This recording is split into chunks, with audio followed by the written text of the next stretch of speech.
dando continuidade a essa nossa temporada de aulas online. E aí a gente já começa essa aula sobre origem nutricional, sobre doenças de origem nutricional, comentando um pouco sobre esse termo, né? Origem nutricional. Que doenças que vão entrar aí, ou que doenças que podem entrar, podem não entrar. Tá?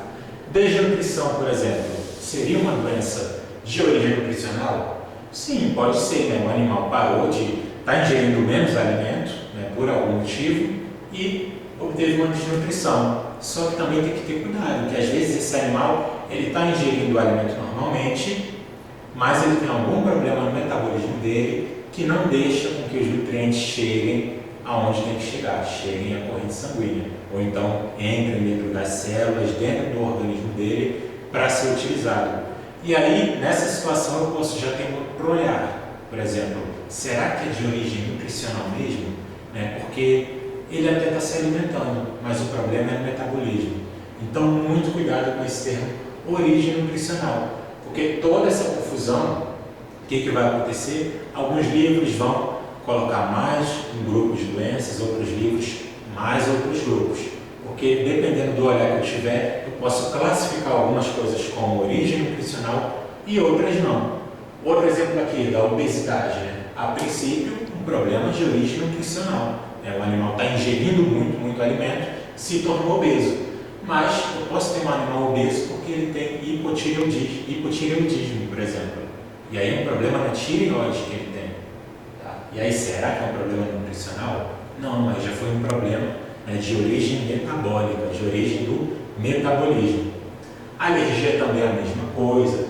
Diarreia, vômito, gastrite, todos esses aqui, eu posso meio que ter dois olhares sobre isso. Tá? Olhar como origem nutricional em relação à ingestão de alimento, mas pode ser uma coisa que até envolve nutriente, mas na verdade não está relacionada à quantidade de nutrientes que está chegando ou deixando de chegar. Às vezes está relacionada ao organismo do animal, ao metabolismo dele. Tá? E aí, dependendo da interpretação, quando eu pegar um livro, uma apostila sobre doenças de origem nutricional, algumas dessas doenças vão estar, outras não vão estar. Alguns livros vão incluir umas, alguns livros vão incluir outras doenças. Só para vocês estarem cientes, tá? Que origem nutricional pode acabar envolvendo muita coisa e pode acabar não envolvendo muita coisa. Vai depender do olhar de quem está discutindo ali o assunto. E aí, dentro dessa questão, né, o que é origem nutricional, o que vai ser, o que não vai ser, a gente tem uma das principais abordagens nesse sentido, que é considerar doenças de origem nutricional como doenças causadas pelo excesso ou carência de nutrientes. Excesso ou carência nutricional. Esse excesso pode ser de vários nutrientes. Um animal obeso, por exemplo, ele está ingerindo em excesso vários nutrientes e alguns desses nutrientes estão ficando depositados como gordura no organismo dele. Carência também pode ser de vários nutrientes. Um animal que está desnutrido, ele está deixando de ingerir alimento e, consequentemente, vários nutrientes não estão chegando. Mas esse excesso e essa carência também pode ser só de um nutriente. Tá? Então, a gente tem também casos de excesso só de um nutriente, uma hipervitaminose, por exemplo, um excesso de vitamina, isso pode acontecer. E a gente tem também casos de carência de só um nutriente. Tá? Faltou determinado nutriente ali no organismo do animal. Como é que isso aparece em cães e gatos? Como que isso costuma aparecer? Todos esses exemplos aqui podem acontecer em cães e gatos, em bovinos e equinos e em outros animais. Mas assim, em cães e gatos é mais comum a gente até ver obesidade por causa do excesso. A gente pode ver desnutrição, né? Pode ser por maus tratos, e aí o animal deixa de ingerir alimento. Mas carência nutricional de apenas um nutriente, né, não é mais difícil em cães e gatos, porque são animais que se alimentam, principalmente nas cidades, hoje em dia, são animais domésticos que se alimentam de ração. E a ração costuma ser toda balanceada, até as rações mais baratas, elas têm lá todos os nutrientes que o animal precisa. Então, o animal que ingere bastante ração, dificilmente vai ter problema com carência de algum nutriente. Tá? E excesso de algum nutriente? Pode ter? Pode ter também, mas é difícil, tá? É que nem acontece com o ser humano. Dificilmente você vai ver alguém falar, olha, foi no médico e falou que eu estou com excesso de vitamina D, ou então eu estou com excesso de ferro, tá? Dificilmente isso vai acontecer por causa da nutrição. O excesso é muito difícil, a carência até que pode acontecer, mas o excesso, muito difícil acontecer aqui. Bovinos e equinos, né? O que vai ter mais aqui? Aqui, em relação à carência de um nutriente, de 2 nutrientes, já é mais provável de acontecer. Porque bovinos e equinos geralmente se alimentam de quê? De pasto, né? Ao ar livre. E esse pasto, às vezes, nem está tão perfeitinho assim. Nisso que esse pasto não está perfeito, ele pode estar com pouco nutriente. O solo ali pode ter pouco nutriente e, consequentemente, aquela grama, aquele mato que o animal vai ingerir, está com pouco nutriente, está faltando algum nutriente.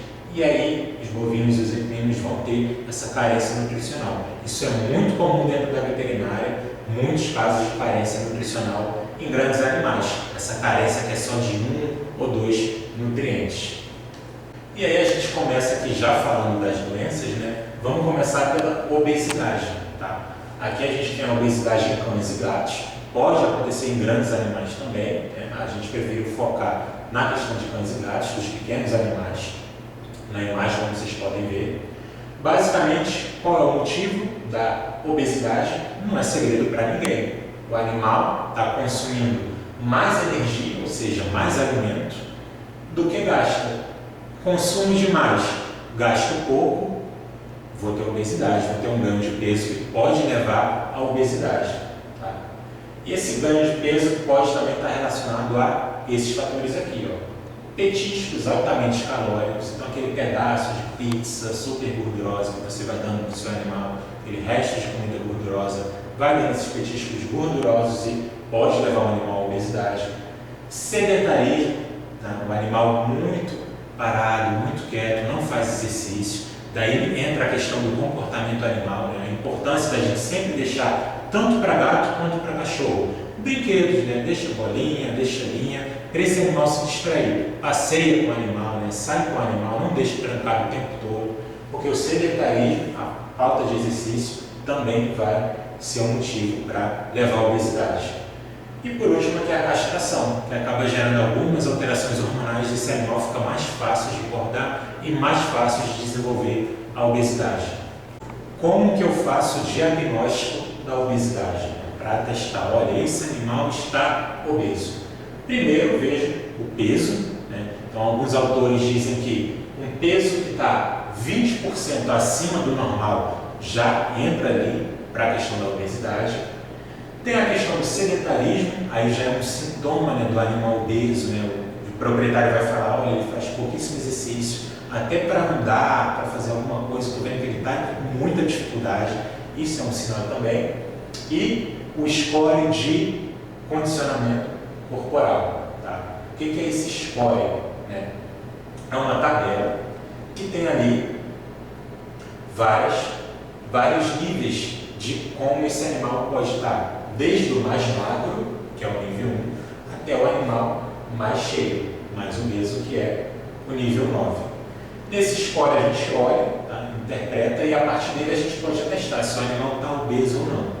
O animal que está obeso, como que ele vai aparecer aqui dentro desse score? Nos últimos 3 níveis, no nível 7, 8, 9. O que esses níveis têm de característica, né, básica? Aqui eu já posso ter, aqui eu já começo a ter uma dificuldade e até mesmo a impossibilidade de palpar a costela do animal, tá? Porque nos níveis anteriores, né, eu consigo até ver a costela do animal, tá?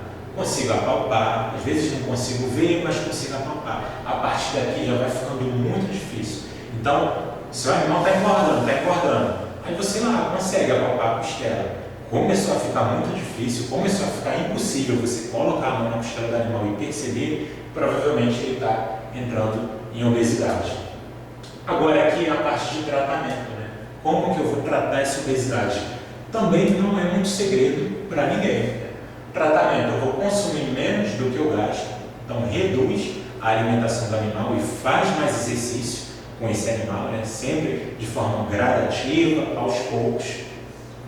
e minimize a perda de massa magra. Porque o que eu quero que o animal perca é gordura e não proteína. Então, nessa redução de alimentos, tem que ter todo um cuidado para que a ingestão de proteína seja garantida em quantidade suficiente. Senão o animal vai perder massa magra, proteína, isso vai prejudicar ele também. E agora, em relação à desnutrição, que a gente vai comentar. A gente já falou da obesidade, que é o excesso. Agora a gente vai falar da carência, desnutrição. Aqui não tem muito segredo. Basicamente vai acontecer o oposto do que acontece na obesidade. As causas vão ser o oposto, os sinais vão ser o oposto. Então não tem muito segredo, é bem mais tranquilo essa parte. Aqui a gente tem imagens de alguns animais acometidos pela desnutrição, tá? Cão, gato e também bovinos. Tratamento da desnutrição, O que eu posso fazer, o que você vai fazer lá na clínica veterinária juntamente com o médico veterinário?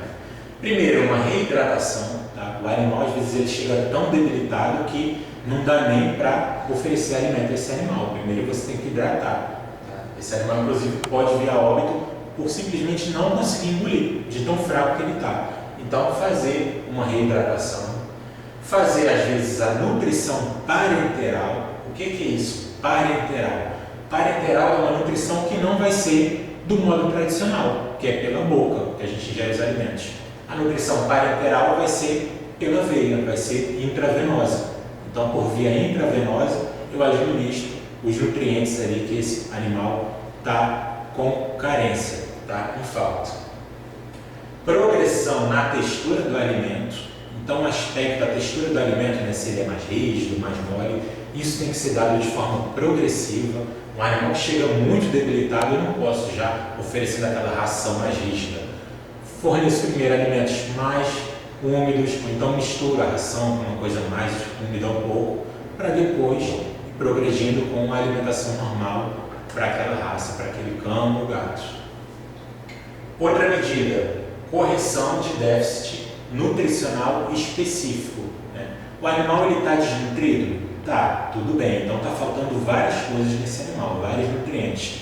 Mas pode ter um nutriente ou outro que é muito importante e está muito baixo no animal. Minerais, vitaminas, por exemplo. E aí é importante eu verificar se não tem alguma carência dessa específica, que às vezes a nutrição acaba causando também uma deficiência específica que é muito perigosa para o animal. Ração altamente energética. Então, esse animal que está vindo de um quadro de desnutrição, é ideal que eu forneça uma ração que forneça muita, que tenha muita caloria, muita energia para esse animal. Aí, nesse sentido, eu posso trabalhar com ração de filhote, tá? Que é mais voltada para isso, para dar muita energia. E aí, esse animal voltar à tona. E por último aqui, administração de probióticos. O que são probióticos? Probióticos são substâncias que vão atuar, são medicamentos que vão atuar na flora intestinal. Tanto a gente quanto os animais, de mamíferos, no intestino, na parede do intestino, a gente tem algumas bactérias que são essenciais para a gente conseguir absorver nutrientes. Tem bactéria importante, a gente apelida de as bactérias do bem, que estão no nosso organismo. E a gente precisa muito dessas bactérias ali no intestino para a gente absorver melhor um nutriente ou outro. Só que esse animal aqui desnutrido, pode acontecer dessa flora intestinal dele, dessas bactérias ali do intestino, estarem todas escassas. Tá? E aí, nesse sentido, eu administro probióticos, que são substâncias que vão ajudar ali a melhorar a recuperação dessa flora intestinal e melhorar a digestão, melhorar a absorção de nutrientes. Se vai melhorar a absorção de nutrientes, é claro que o animal vai absorver mais nutrientes e vai sair mais rápido desse quadro de desidratação. E aí agora falando da carência nutricional específica, uma carência de determinado nutriente, que eu falei que não é muito comum em pequenos animais, porque se alimentam de ração. Impossível? Não é, pode acontecer, mas não é muito comum. Mas em animais de produção, animais de grande porte, pode acontecer sim de faltar um nutriente ou outro. E aqui eu trouxe o exemplo da deficiência de fósforo. Tá? Coloquei um P aqui, que é o símbolo do fósforo, lá na tabela dos elementos químicos.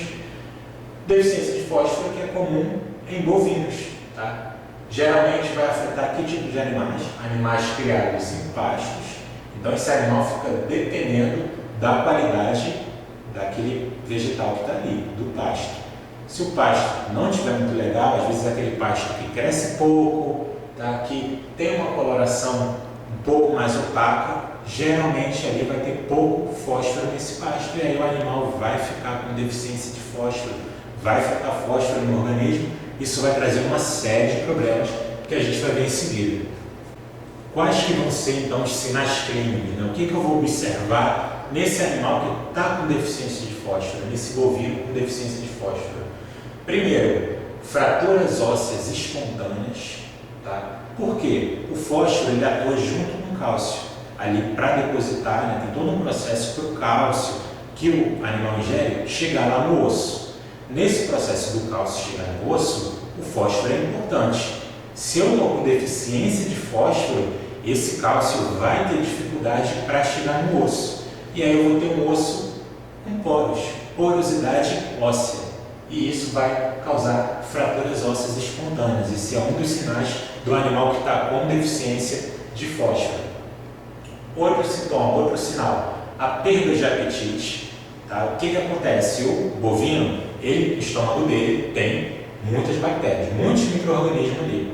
Esses micro-organismos ajudam a digerir o nutriente e ajudam na absorção, para o bovino conseguir absorver. Só que essas bactérias, esses micro-organismos que estão lá dentro do bovino, dentro do estômago, precisam de fósforo também. Agora, se esse bovino está ingerindo pouco fósforo, os micro-organismos que estão dentro dele vão ficar com pouco fósforo.